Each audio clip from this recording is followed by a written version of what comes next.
right, everyone. It seems to be more of the same for the stock market, and that's good so far.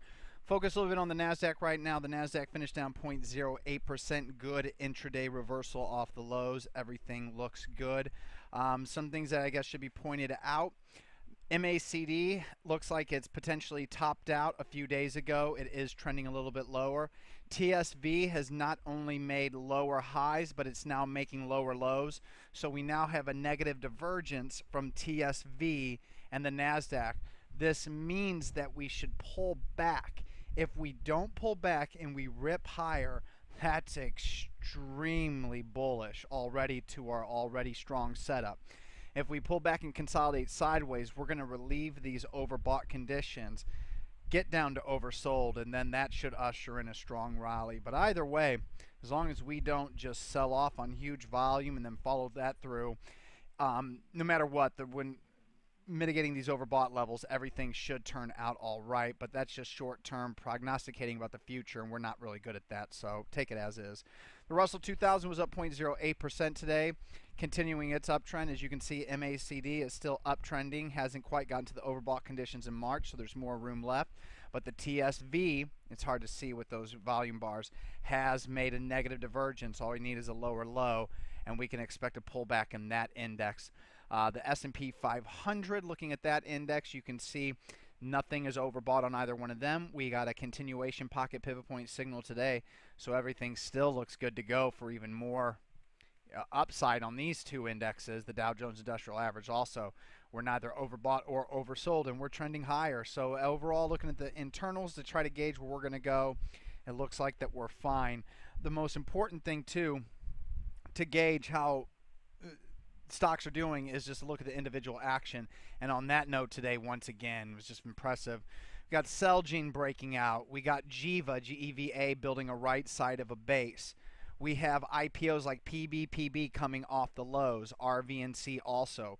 Plenty of accumulation in all these. We have stocks building handles like CMTL, iCloud, which is a big, huge stock to have on watch right now. You can set up your buy stops for a breakout to new high. You can also do that on these quality stocks like Illumina Incorporated, Tesla Motors, and Solar City. And with Solar City and Tesla looking the exact same way, this looks like to me that this is a play on that revolutionary Elon Musk and his two corporations. This guy is just incredible. He is definitely the Henry Ford of our time period, this generation. So I would not bet against Solar City or Tesla, and I would love to see these two stocks make a handle, and then so we can initiate our buy stops and get the breakouts. But continue to have these stocks on watch. And then today also CVTI putting in a pocket pivot point buy signal. That's some excellent price action right there. CWEI retaking the 50-day moving average. It's a high price, high quality oil and gas stock.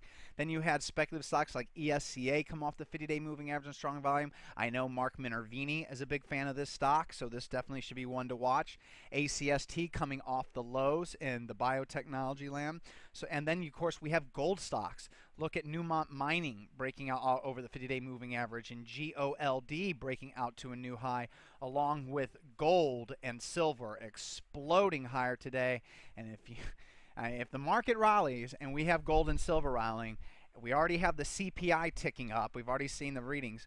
No matter what these people in their ivory towers tell you, inflation is here, and it's really starting to get a little rampant. So keep your eye on the gold and silver stocks. Tons of them made moves today. So I have a ton on watch, like EXK.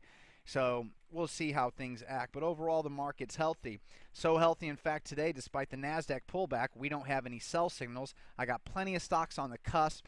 Facebook needs to get into gear. Biofuel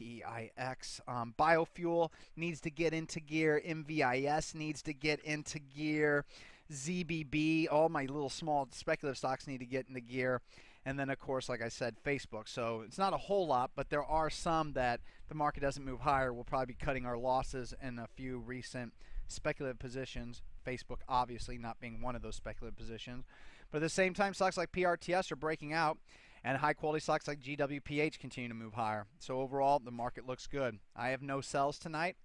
With no sells, There won't be any cash raised for tomorrow's purchases, but luckily we had to sell off SQQ and half of NGL yesterday, so we have almost 5% cash in my non-margin account, and all of that is going to go into NXP Semiconductors. NXP Semiconductors is breaking out of an ascending base pattern. It's a stair-step ascending base pattern, another pocket pivot point buy signal. It's had a myriad of them lately, 3 of them in a very short amount of time. As you can see, TSV and MACD, money stream, relative strength, all trending higher. None are overbought, so NXPI should work. This is a very high quality stock, as you can see via the price. So this is a very solid selection here if you want to go ahead and put up to 10% of your account into it. I wouldn't get all ballsy and put 20%, but it's definitely a 10%er if you have the capital available. All right, everyone, market looks fine. If we pull back, sure. If we don't, that's what we should be expecting right now because the market is extremely strong. Thank you.